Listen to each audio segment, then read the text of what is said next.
what is work? What is this thing to which we devote most of our waking hours in the prime of our lives? Is it a curse? A punishment? A burden? A responsibility? Why do we work? What is the purpose?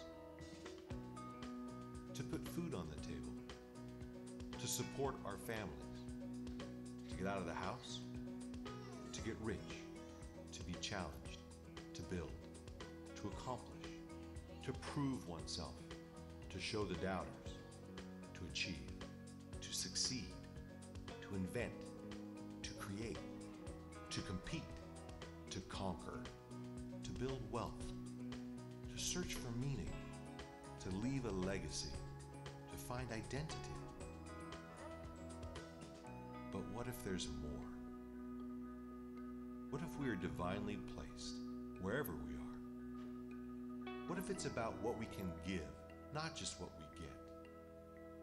What if work is an opportunity to worship our Creator and bring Him glory? Not just by the words we say, not just by the quality of our character, but by the excellence of our work. What is work? Work is worship.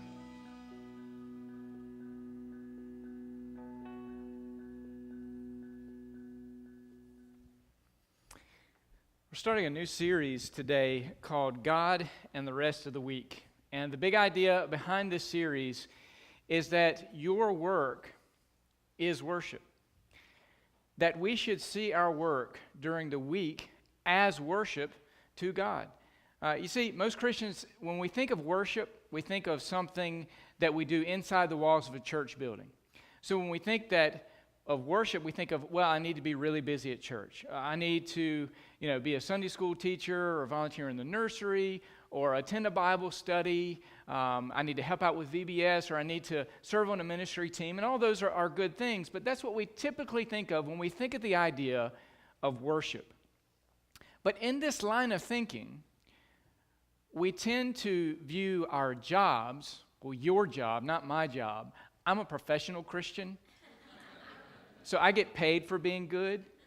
You have to be good for free, okay? And if you don't pick up on sarcasm, I'm joking, all right? So, all right. But when we think of worship that way, that it's just something that happens either on a Sunday morning or a Wednesday night, that kind of thinking tends to lead us to think of viewing our jobs or maybe our secular work as just a necessity, just something that's got to be endured, and that I just have to get through so that I can put food on the table, so I can take care of my family. And that if God has any interest in your job whatsoever, maybe you think that, well, it's just that I don't cheat and that I tithe off my salary. But that's pretty much it. And when we think about bringing God into the workplace, when we think about that idea, maybe some cheesy images come to mind, or maybe we think about these awkward conversations that we think we have to have with people in order to bring God into the workplace. Maybe we think of having to say something like, well, sir, I've just sold you this life insurance, but how about insurance for eternity? Nobody wants to say that. Or we think of saying something like, we've got your name on our mailing list, but more importantly, is your name written in the Lamb's Book of Life? Is it? We don't want to do that, okay? That's awkward. Some people may be good at that kind of thing, but most aren't, and that's not really the way we want to be at work. But is that really what it means to bring God into our work? Believe it or not, the Bible has a lot to say about our work. In fact, in Genesis chapter 2, Adam worshiped God in the Garden of Eden, but not worshiping in really the way we tend to think of worship. It wasn't like worshiping was reading his Bible or praying or, teaching a Sunday school class or anything like that. Adam worshiped God by doing the work that God placed him in the garden to do. That was a huge part of how he worshiped God. Think about it. It can't be coincidental that the majority of the parables that Jesus told were about a workplace context. Of the 40 miracles recorded in the book of Acts, 39 of them occurred outside of what we would think of as a church setting. It's very clear that the God of the Bible is as concerned with displaying his influence and his power outside of the walls of a church building as he is inside a church building or with a gathering of believers. I've mentioned this man and this particular quote before. I can't remember if it was on a Wednesday night or a Sunday, but this is one of my favorite quotes. It's from a theologian named Abraham Kuyper, and he said this: "There is not a square inch in the whole domain of our human existence over which Christ, who is sovereign over all, does not cry, 'Mine.'" There is nothing in this world, there's no aspect of our life that is excluded from God's presence. There's no aspect of our life that is excused from his purposes for it and his design for it. And obviously that includes where we spend the majority of our adult lives, of most of the prime years of our life, and that is at work. So I want to suggest this morning 2 ways that we can worship God as we work, that our worship, or that we can make our work worship. So the main passages we're going to be looking at today are found in Genesis chapter 2, Colossians chapter 3, but we'll kind of sprinkle some others in there as well. But here's the first way that we can worship God as we work. Number 1, worshipful work fulfills God's purposes in creation. Worshipful work fulfills God's purposes in creation.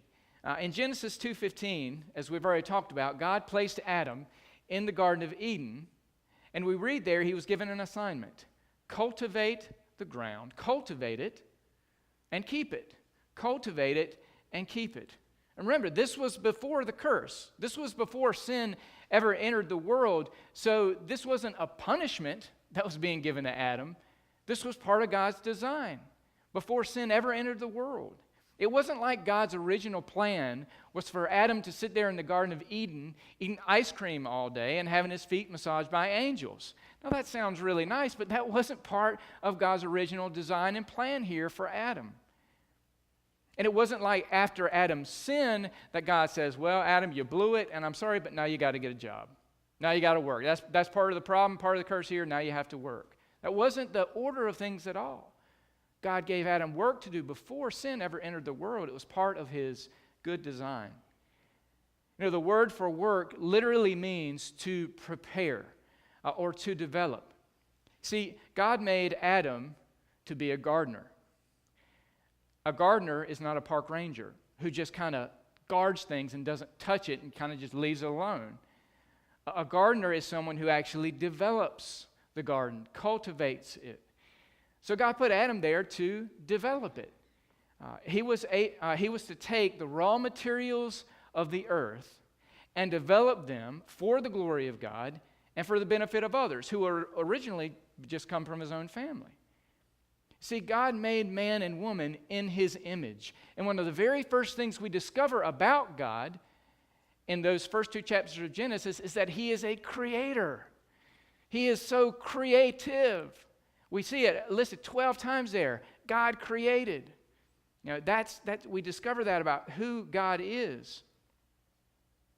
So God put Adam and Eve in the garden, created in his image, to be creators as well, to cultivate things, to be co-creators with him, to continue the good work of creation that he started there, and for them to carry that on. You remember the word that God used over and over again every time that he created something? We read, God saw it and it was good. You know, every day of creation, God spoke something into existence, created something new, and at the very end of that day it says, God saw it and it was good. Good is good, but good is not perfect. Now, before you stone me as a heretic for thinking I'm saying that what God made was not perfect, let me explain what I mean here. Perfect means it cannot be improved upon whatsoever. Good means something is good, but it can be developed more. It can be cultivated more. that the work is not completely finished yet. God created the raw materials of the world in a good state so that we could cultivate it, so that we could take those things and create new things that were going to bring glory to God and also serve other people, help meet needs, help care for the world. Again, we're not park rangers. We're gardeners. We're not to just protect the earth, and being a good steward that God entrusted to us is not just protecting things and never touching it and leaving alone. We're to take those raw materials and develop them. Those things that God has made, continue to create good things. I've heard this idea compared to being a stockbroker and not being a security guard. If I leave $10,000 with a security guard and I come back 5 years later, I expect every cent of that $10,000 to be there. Not a cent less, not a cent more. If I leave $10,000 with a stockbroker and I come back 5 years later, I expect that $10,000 to be a lot more because that's his job. That's his purpose. That's what he is to do. That's what he's to fulfill as being a stockbroker. And that's the idea here. Well, practically, how does this work? Well, contractors take the raw materials of sand and cement, and they create beautiful buildings with them that meet needs in so many different ways. Artists take the raw material of color and musical notes, and they create art that inspires others. Lawyers and judges are to take the universal principles of justice and apply them in a way that's going to benefit the society in which they serve. Farmers take the raw materials of seed and soil, and they plant and harvest crops that feed their families, but also feed so many other families as well. See, this is so key. As we do this, God is himself, in a way, continuing to work through us as his creation. You know, the great Protestant reformer Martin Luther took Psalm 147, verse 13, and this verse is talking about the city of Jerusalem. But he used it as an example to explain this idea of how God continues to create and work through us. And that verse says this: He strengthens the bars of your gates and blesses your children within you. He grants peace to your borders and satisfies you with the finest of wheat. And then Martin Luther asked this question: how exactly does God do this? The verse is talking about the city of Jerusalem and that God does that for the city, but how exactly does God do this? And he went on to explain. He said God does this through people's work. How does God strengthen the bars of the city? Through the work of city planners and architects and politicians who pass good laws that are going to protect the city. How does he bless the children within our midst? Well, first and foremost, through the work of parents, but then also through the work of teachers and doctors and pediatricians who care for their health. How does he make peace in our borders? Through the work of honest policemen and judges. How does he fill us with the finest of wheat? Through the work of farmers and factory workers and restaurant owners. Luther said our professions are like the masks that God wears to care for the world. He also said this: when we pray the Lord's Prayer, we ask God to give us this day our daily bread. And he does give us our daily bread. He does it by means of the farmer who planted and harvested the grain, the baker who made the flour into bread, and through the person who prepared our meal. All of these different people, all of these different professions are in play when God answers our prayer to provide us with daily food. Because instead of just miraculously causing food to drop in our laps, instead of just miraculously causing clothes and cars and houses and air conditioning and all these other things that make our lives so much better, instead of just miraculously causing them to appear and drop right into our laps and be given to us, God created work. And he gave us a calling to cultivate what he had made, to create more things, to develop more things that will bring him glory and care for the world and meet the needs of others. You see, I know that some of you here this morning, some of you in your work, I know it. You've told me about it, I can see it. You feel almost divine satisfaction in your work. And maybe you're not even a Christian, and you don't really know what to call it, but you know that through what it is you do, through your vocation, through your occupation, that you feel like, I'm doing what I'm made to do. I'm doing what I'm created to do. The word vocation, we use it a lot when we talk about our careers or our jobs. That word vocation comes from a Latin word which means to call. Think vocal, vocation, to call. And they created this word because they wanted to connect it to the idea of a calling, that God has given all of us a calling, whether you're Christian or not. And vocation is like the mask that God wears to see what he wants to see accomplished, for needs to be met, for creation to continue, things that bring him glory and honor. Now, because of our sinful nature, we often twist and we distort that calling in different ways that grieve God, in ways that hurt others in this world, when we don't fulfill our calling well. And it hurts other people. But when that calling is used with God's will in mind, when it's led by the Holy Spirit in our life, God uses it to accomplish what he wants seen accomplished in this world. In fact, there are two Old Testament figures in Exodus chapter 31. Their names are Bezalel and Aholiab. Ladies, if you're pregnant looking for some baby names, there you go, right? I guarantee you nobody's going to have a name like that. Bezalel and Aholiab. All right, but these two guys in Exodus 31, they are some of only just a handful of individuals mentioned in the entire Old Testament who it says they were men filled with the Spirit of God. It only mentions that just of a handful of people in the entire Old Testament. Men filled with the Spirit of God. Now this is interesting. How did they express being filled with the Spirit of God?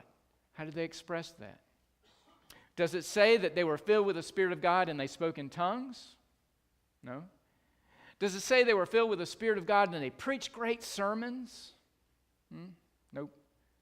Does it say they were filled with the Spirit of God and they preached great Sunday school lessons, or they wrote great worship songs or hymns of praise? No. It says they were filled with the Spirit of God and they were expert craftsmen. They were filled with the Spirit of God, and they were expert craftsmen. Their expression of being filled with the Spirit of God was the quality in which they did their work.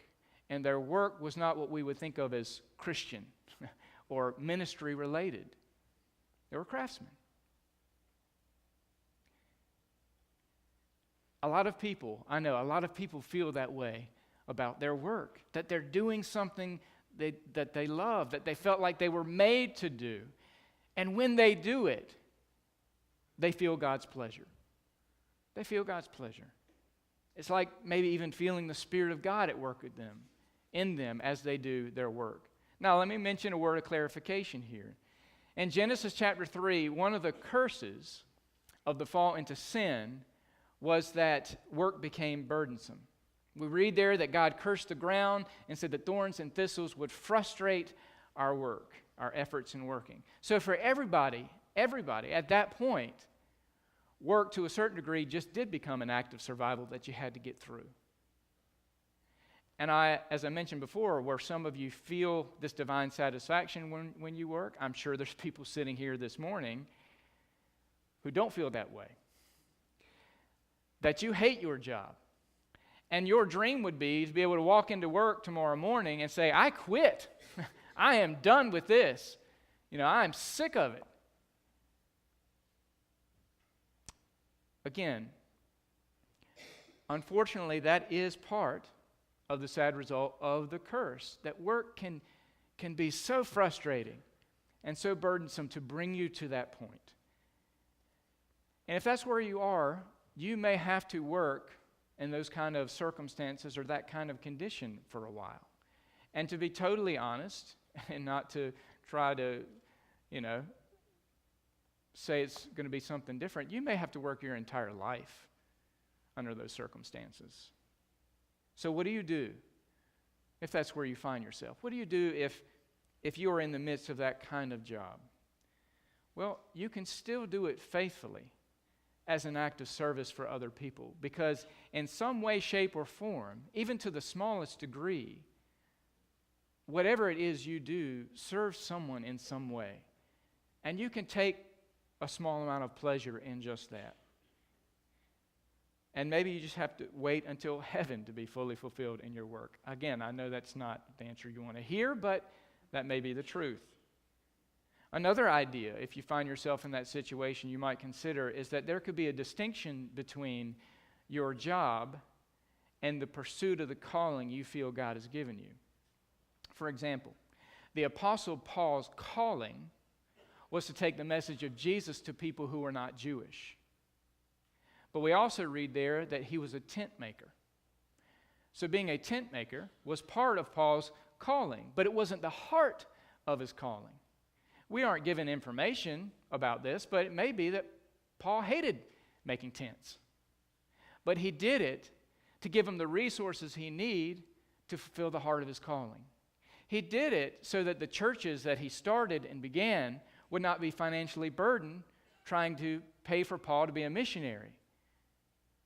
And so again, maybe that's the way you can think of it, that your job, although as difficult as it may be, will provide you with the resources to put bread on the table, but also provide you with the resources you need to fulfill a calling you feel God has really called you to, and allow you to do that. Now, if you happen to be one of those rare people who find a career that matches your calling from the beginning, that is a blessing, okay? That's not a right. It's not a right. It's not something we should demand or expect. It is a blessing. But what I really want you to understand from this first major point is this: calling is not something that just applies to those who are in full-time paid ministry. Calling, vocation, is something that God put into every person so that you could be the mask or the instrument that God uses to care for the world and to bring Him glory while you do it. Second, worshipful work pursues excellence regardless of the circumstances. Worshipful work pursues excellence regardless of the circumstances. And this really ties right back into what we just finished talking about. The Apostle Paul wrote this: whatever you do, work at it with all your heart as working for the Lord, not for human masters, since you know that you'll receive an inheritance from the Lord as a reward. It is the Lord Christ you are serving. If our work is done as working for the Lord, then it should be done to the highest possible standards of excellence that we are able to give. Now, don't misunderstand that. I don't mean that it's going to be the best in the world, because there's always somebody better than you at what you do. That's always going to be the case. What I'm saying here, if our work is to be done as working for the Lord, then as far as it depends on us, as much as we are able, we should do our work with the highest possible standards of excellence. We have a higher boss than our earthly employer. We work for a greater reward than just our salary or the next promotion or the next bonus or whatever it may be. How we do our work, according to what Paul said here, it is a personal testimony of how worthy we think God is. Let that sink in. How we do our work is a personal testimony of how worthy we think God is, because we're working for Him, not anybody else. C.S. Lewis, one of the greatest Christian thinkers and writers of the 20th century. He once noted how valleys that have never been discovered by humans, valleys that have never been seen by human eyes, are still filled with beautiful flowers. And he says that begs the question, for whom did God create that beauty if no eye would ever see it? For whom did God create that beauty if no eye would ever see it? Think about the millions of galaxies that are out there in our universe. And each of those galaxies is filled with billions of stars, beautiful stars and planets that no human will ever see. That no human will ever see. Again, it begs the question, for whom did God create that beauty if no human eye would ever see it? And Lewis answered the question this way: God does some things just because they're excellent and praiseworthy. Just because they're excellent and praiseworthy. Even if nobody ever sees it. Even if nobody ever appreciates what's been done. He does it just because they're excellent and praiseworthy. I want you to listen to this monologue called The Invisible Woman by Nicole Johnson. It's a perfect example of doing your work as worship, even if nobody ever sees it, even if nobody ever appreciates it.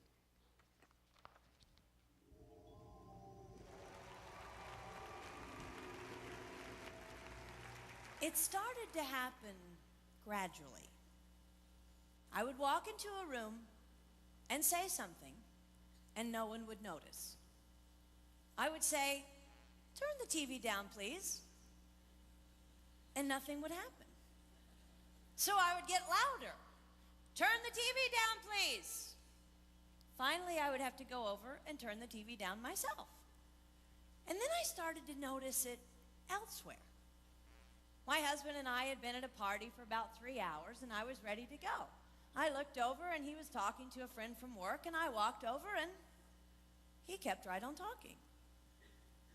He didn't even turn toward me. That's when I started to put it together. He can't see me. I'm invisible. I'm invisible. Then I started to notice it more and more. I would walk my son to school, and his teacher would say, "Jake, who's that with you?" And my son would say, "Nobody." Granted, he's just 5, but nobody? One night, a group of us gathered, and we were celebrating the return of a friend from England. Janice had just taken this fabulous trip, and she was going on and on about the hotels she stayed in. And I was sitting there looking around at the other women at the table. I'd put my makeup on in the car on the way there. I had on an old dress because it was the only thing clean, and I had my unwashed hair pulled up in a banana clip, and I was feeling pretty darn pathetic. And then Janice turned to me, and she said, "I brought you this." It was a book on the great cathedrals of Europe. I didn't understand. And then I read her inscription. She wrote, "With admiration for the greatness of what you are building when no one sees."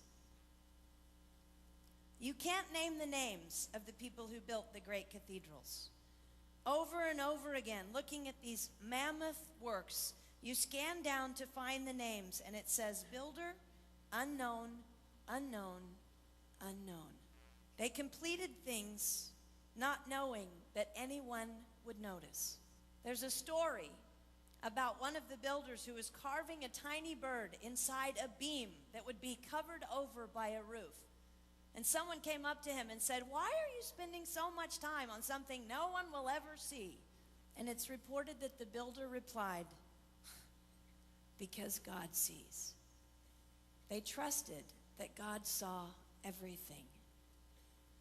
They gave their whole lives for a work, a mammoth work they would never see finished. They showed up day after day. Some of these cathedrals took over 100 years to build. That was more than one working man's lifetime. Day after day. And they made personal sacrifices for no credit. showing up at a job they would never see finished, for a building their name would never be on. One writer even goes so far as to say no great cathedrals will ever be built again because so few people are willing to sacrifice to that degree. I closed the book, and it was as if I heard God say, I see you. You are not invisible to me. No sacrifice is too small for me to notice. I see every cupcake baked, every sequin sewn on, and I smile over every one. I see every tear of disappointment when things don't go the way you want them to go. But remember, you are building a great cathedral. It will not be finished in your lifetime, and sadly, you will never get to live there. But if you build it well, I will. At times, my invisibility has felt like an affliction to me, but it is not a disease that is erasing my life. It is the cure for the disease of self-centeredness. It is the antidote to my own pride. It's okay that they don't see.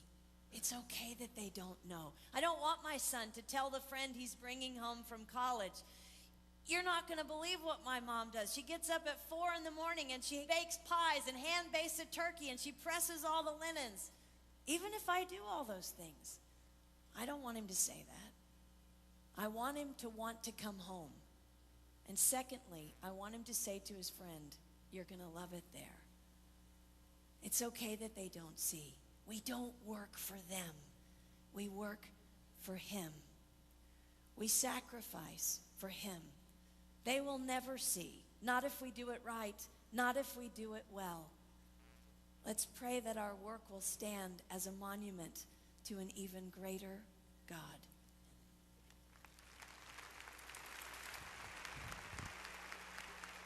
This is one of the traits that should set Christians apart from the rest of the world. We do our work for the glory of God. We do our work as worship.